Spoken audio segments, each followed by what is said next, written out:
the one and only Mambarakal Ahmed Ali Lalatan on the stage. Please.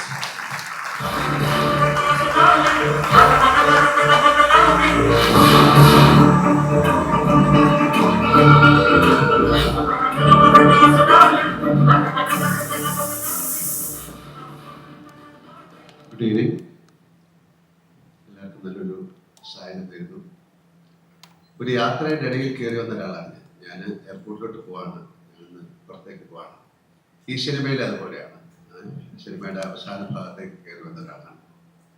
ഈ സിനിമയെക്കുറിച്ച് പറയുമ്പോഴും ഈ സിനിമയിൽ അഭിനയിക്കുമ്പോഴൊക്കെ തീർച്ചയായിട്ടും മനസ്സുകൊണ്ട് പ്രാർത്ഥിക്കുന്നത് ഒരു വലിയ വിജയമായി മാറണമേ എന്ന് തന്നെയാണ്. എല്ലാ സിനിമകളും അങ്ങനെയാണ്. അപ്പം ഇതിൻ്റെ പുറകിലൊരു അധ്വാനം, ഇതിൻ്റെ പുറകിൽ പ്രവർത്തിച്ച ആൾക്കാർ എല്ലാവരെയും ഈ അവസരത്തിൽ ഞാൻ ഓർക്കുന്നു.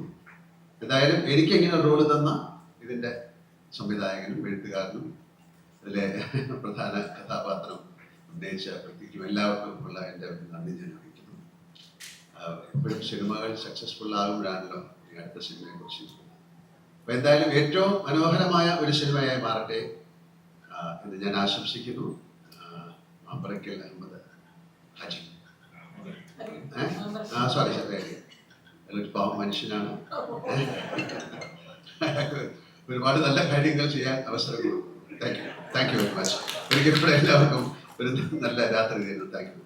ഞാൻ നിങ്ങളുടെ ഒക്കെ സമ്മതത്തോടു കൂടി ചേച്ചി സോറി സമ്മതത്തോടു കൂടി ഇത് കഴിഞ്ഞപ്പോൾ എനിക്ക് എയർപോർട്ടിൽ പോകണം. ഞാൻ നോക്കിയപ്പോൾ ഭയങ്കര ട്രാഫിക് ബ്ലോക്കാണ്. എന്തായാലും ഇപ്പം പോയില്ല, ഒരു 5 മിനിറ്റ്. Thank you. ലാലേട്ട ഒന്ന് തുടർന്ന് ഒരു സെക്കൻഡ് പെട്ടെന്ന് വിടാം. നമുക്ക് അതിനു മുമ്പായി പക്ഷേ ഈ സിനിമയുടെ പിറകിൽ ഈ സിനിമ മാത്രമായിരുന്നില്ല സ്വപ്നം. ഈ സിനിമയുടെ ആദ്യ കഥ ജിനു എന്നോട് ഷെയർ ചെയ്യുന്ന ദിവസം മുതൽ ഇതിൽ മാമ്പറക്കൽ അഹമ്മദ് അലി എന്ന് പറയുന്ന ഒരു കഥാപാത്രവും ആ കഥാപാത്രത്തിന്റെ ലെഗസിയുമാണ് ഈ സിനിമയുടെ ഒരു ഫൗണ്ടേഷൻ എന്നോട് പറഞ്ഞത്. 2022 തിരക്കഥ എഴുതിയപ്പോൾ അത് കുറച്ചുകൂടെ വിപുലമായി ഇതിന്റെ തിരക്കഥയിൽ ജിനു എഴുതിയിട്ടുമുണ്ടായിരുന്നു. അങ്ങനെയാണ് വൈശാഖ് പറഞ്ഞ പോലെ ഇത് ലാലേട്ടൻ ചെയ്താൽ ആ കഥാപാത്രത്തിന് ഭയങ്കരമായ ഒരു ഫൗണ്ടേഷൻ അല്ലെങ്കിൽ ഒരു ബോഡി ഉണ്ടാകും എന്ന് നമ്മൾ കരുതുന്നതും ലാലേട്ടനെ ഞങ്ങൾ അതിനുവേണ്ടി സമീപിക്കുന്നതും. അദ്ദേഹം അതിന് യെസ് പറഞ്ഞു എന്നുള്ളത് തന്നെ ഞങ്ങൾക്ക് ആക്ച്വലി ഈ സിനിമയിൽ വന്നൊരു വലിയ കോൺഫിഡൻസ് ആയിരുന്നു. ആൻഡ് സോ താങ്ക് യു ചേട്ടാ, thank you so much for being who you are and being part of this film. ഈ സിനിമ കണ്ടവർക്ക്, ഇതിനോടകം കണ്ടവർക്ക് അറിയാം, ഇത് ഈ സിനിമയിലെ കഥയും കഥാപാത്രങ്ങളും നിലനിൽക്കുന്ന ഒരു പശ്ചാത്തലം. ആ പശ്ചാത്തലത്തിന്റെ ജനസിസ് എന്ന് പറയുന്നത് മാമ്പറക്കൽ അഹമ്മദ് അലി എന്ന് പറയുന്ന ലാലേട്ടൻ അവതരിപ്പിക്കുന്ന കഥാപാത്രത്തിൻ്റെതാണ്. ഒരു തരത്തിൽ പറഞ്ഞാൽ മാമ്പറക്കൽ അഹമ്മദ് അലിയുടെ ഒരു വലിയ ലോകത്തിന്റെ ഒരു വലിയ കഥയുടെ അടർത്തി മാറ്റപ്പെട്ട ഒരു ഏടാണ് ഖലീഫ പാർട്ട് 1 എന്ന് പറയുന്ന സിനിമ. അപ്പൊ അത്തരം ഒരു സിനിമ ലാലേട്ടനെ കേന്ദ്ര കഥാപാത്രമാക്കി വൈശാഖും ജിനുവും പ്ലാൻ ചെയ്യുന്നു എന്ന് പറയുന്നത് ആസ് എ ഫാൻ ഞാൻ വളരെ ഹാപ്പിയാണ്. ഞാൻ ഭയങ്കര എക്സൈറ്റഡ് ആണ്. ലാലേട്ടൻ 2 ദിവസങ്ങൾ മുമ്പാണെന്ന് തോന്നുന്നു ഞാൻ ഉൾപ്പെടെയുള്ള ആരാധകരെ ആവേശത്തിലാക്കിക്കൊണ്ട് അദ്ദേഹത്തിന്റെ അടുത്ത് ഒരു ലൈനപ്പ് റിവീൽ ചെയ്യുകയുണ്ടായി.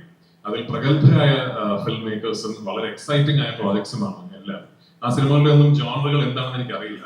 പക്ഷെ ഒരു മോഹൻലാൽ ആരാധകൻ എന്ന നിലയ്ക്ക് അദ്ദേഹത്തിന് ഈ ജോണറിൽപ്പെട്ട ഒരു main stream mass commercial action cinema എന്ന് പറയപ്പെടുന്ന ജോണറിൽപ്പെട്ട ഒരു സിനിമയിൽ അദ്ദേഹത്തിനെ അങ്ങനെ കാണണം എന്ന് എനിക്ക് ഭയങ്കര ആഗ്രഹമുണ്ട്. അപ്പൊ ആ ആഗ്രഹം ആ മാമ്പറക്കൽ അഹമ്മദ് അലിയുടെ സിനിമയിൽ പൂർത്തീകരിക്കപ്പെടട്ടെ എന്ന് ഞാൻ ആത്മാർത്ഥമായി ഈശ്വരനോട് പ്രാർത്ഥിക്കുന്നു. അതൊരു സ്വപ്ന തുല്യമായ സിനിമയായി ചെയ്യാൻ സാധിക്കട്ടെ എന്ന് ഞാൻ ആഗ്രഹിക്കുന്നു. വൺസ് അഗെയിൻ ഇന്നിവിടെ എത്തിച്ചേർന്ന എല്ലാവർക്കും ഞാൻ നന്ദി പറയുന്നു. ആൻഡ് എനിക്ക് എടുത്തു പറയേണ്ട ഒരു കാര്യം ഈ സിനിമയുടെ ടീമിനെ കുറിച്ചാണ്. Starting with Jinu. ഞാൻ ജിനുവിനെ കുറിച്ച് തിരക്കഥാകൃത്തായിട്ടാണോ നിർമ്മാതാവായിട്ടാണോ സംസാരിക്കണം എന്നൊരു കൺഫ്യൂഷൻ ഇരിക്കുന്നത്. കാരണം ഐ ബിലീവ് ജിനു ഒരു തിരക്കഥാകൃത്തായിട്ടും ഒരു നിർമ്മാതാവായിട്ടും ഈക്വലി ഫ്ലറിഷ് ചെയ്ത ഒരു പ്രോജക്റ്റ് ആണ് ഖലീഫ. ഒന്ന്, സ്വാഭാവികമായിട്ടും അദ്ദേഹത്തിന്റെ തിരക്കഥയാണത്. 2, ഈ സിനിമ ജിനു പുൾ ഓഫ് ചെയ്ത, നേരത്തെ വൈശാഖ് പറഞ്ഞ പോലെ ഒരു കോൺഫിഡൻസ് ഉണ്ട്. അത് ശരിക്കും എന്നെ അത്ഭുതപ്പെടുത്തിയ ഒന്നാണ്. കാരണം ഇത് ഒന്നാമത് ഒരു വലിയ സിനിമയാണ്, രണ്ടാമത് വലിയ ചാലഞ്ചസ് ഇടയിൽ ഫേസ് ചെയ്യേണ്ടി വന്ന ഒരു സിനിമയാണ്. ഞങ്ങൾ ഇതിന്റെ ഒരു ഫോറിൻ ഷെഡ്യൂളിൽ പോകാൻ നിൽക്കുമ്പോഴാണ് ഗൾഫ് കോൺഫ്ലിക്റ്റ് തുടങ്ങുന്നത്. ആ സമയത്തൊക്കെ എങ്ങനെ ലാസ്റ്റ് മിനിറ്റ് പ്ലാൻസ് ചേഞ്ച് ചെയ്ത് അത് കൃത്യമായി അതിനെ ഒട്ടും കൺട്രോൾ പോകാതെ ഈ പ്രോജക്റ്റിനെ കൊണ്ട് നടന്നു എന്ന് പറയുന്നത് ശരിക്കൊരു master class in film production ആയിരുന്നു. So hats off to Jinu for that.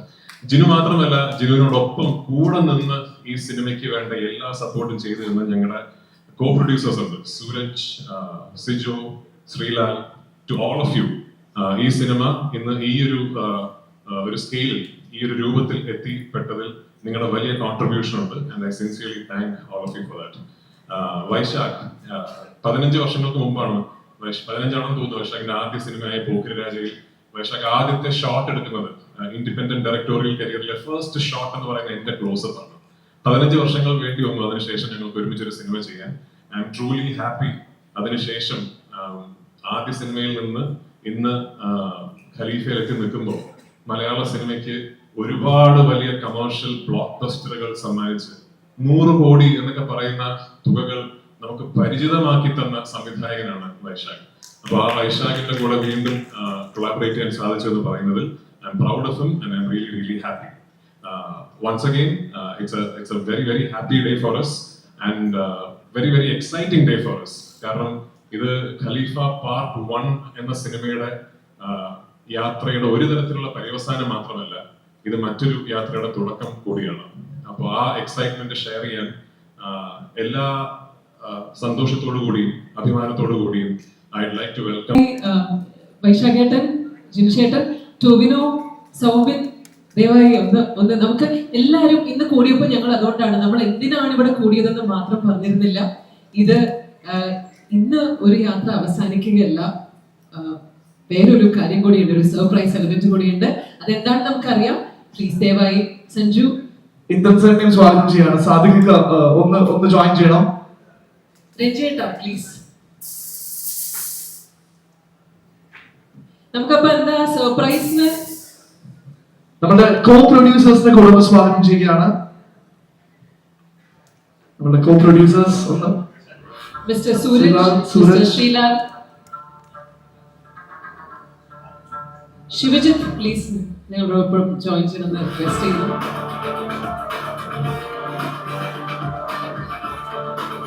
ഇത് എനിക്ക് തോന്നുന്നു മലയാള സിനിമയുടെ ചരിത്രത്തിൽ ആദ്യമായിട്ടായിരിക്കും ഒരു സിനിമ റിലീസ് ആവുന്ന ആ ഒരു ദിവസം തന്നെ എൻറ്റയർ ക്രൂ ഒരുമിച്ച് ഒത്തുകൂടുന്നത്. അതിന്റെ പിന്നിൽ ആക്ച്വൽ റീസൺ എന്താണ് എന്നുള്ള ചോദ്യത്തിനുള്ള ഉത്തരമാണ് നമ്മൾ ഇപ്പോൾ കൊണ്ടുവരുന്നത്. ഇതൊരു സീക്രട്ട് ആണെന്ന് ചോദിച്ചാൽ പലർക്കും ഇപ്പോ ചെറുതായിട്ടൊക്കെ അറിയുന്ന ഒരു സീക്രട്ട് ആണ്. ഓൾറെഡി ഇവിടെ രാജുവേട്ടൻ സംസാരിച്ചപ്പോ ഇതിന്റെ ഒരു ഹിന്റ് കൂടെ തന്നിരുന്നു എന്താണ് നമ്മൾ ഇവിടെ ഇനി ചെയ്യാൻ പോകുന്നതെന്ന്. രണ്ടുപേരെ കൂടി ഒന്ന് വിളിച്ചോട്ടെ. കൈറ പ്ലീസ് ജോയിൻ us. ഡോൺ, രണ്ടുപേരും ഞങ്ങളോടൊപ്പം ചേർന്ന് റിക്വസ്റ്റ് ചെയ്യുന്നു. സിനിമ കണ്ടവർക്ക് അറിയാം, വളരെ പ്രധാനപ്പെട്ട രണ്ട് വേഷങ്ങളാണ്. ജേക്സേട്ടാ വരൂ. ഈ സിനിമയിൽ നമ്മൾ വളരെ ആവേശത്തോടെ കണ്ട ഒരുപാട് സീൻസിൽ ജേക്സേട്ടന്റെ വിരലടയാളം ഉണ്ടായിരുന്നു. ആ ഗ്ലിംസ് വന്ന ഡേ മുതലുള്ള മേജർ ആന്റിസിപ്പേഷന്റെ റീസൺ കൂടെയാണ് വരുന്ന ഗൂസ് ബംസിന്റെ ക്രിയേറ്റർ. ഈ ഓണക്കാലം മുഴുവൻ ജേക്സേട്ടന്റെയാണ്, അത് വേറൊരു കാര്യം. So I think they are all set. ഇന്ന് നമ്മൾ എല്ലാവരും ഇവിടെ ഒത്തുകൂടിയതിന്റെ റീസൺ എന്താണ് എന്ന് നമ്മൾ എല്ലാവരും അറിയുന്ന ആ ഒരു നിമിഷത്തിലേക്കാണ് നമ്മൾ പോകുന്നത്. ഈ ഓണം നമ്മൾ എല്ലാവരും ആഘോഷിക്കുന്നത് ഖലീഫയാണെങ്കിൽ ഇന്ന് we are going to reveal something for you. ലാലേട്ടാ ബസർ സെറ്റ് ആണ്. ലാലേട്ടൻ ഒന്ന് സെന്ററിലേക്ക് വന്ന് ആ ബസർ ഒന്ന് പ്രസ് ചെയ്ത് കഴിഞ്ഞാൽ എന്താണ് സീക്രട്ട് റിവീലിംഗ് എന്ന് നമുക്ക് എല്ലാവർക്കും കാണിച്ചു കൊടുക്കാം. പക്ഷെ നിങ്ങളുടെ ഒരു നല്ല കൈയടിയും ഒച്ചയും ബഹളം വേണം, നമുക്കൊന്ന് ആഘോഷമാക്കി മാറ്റണം.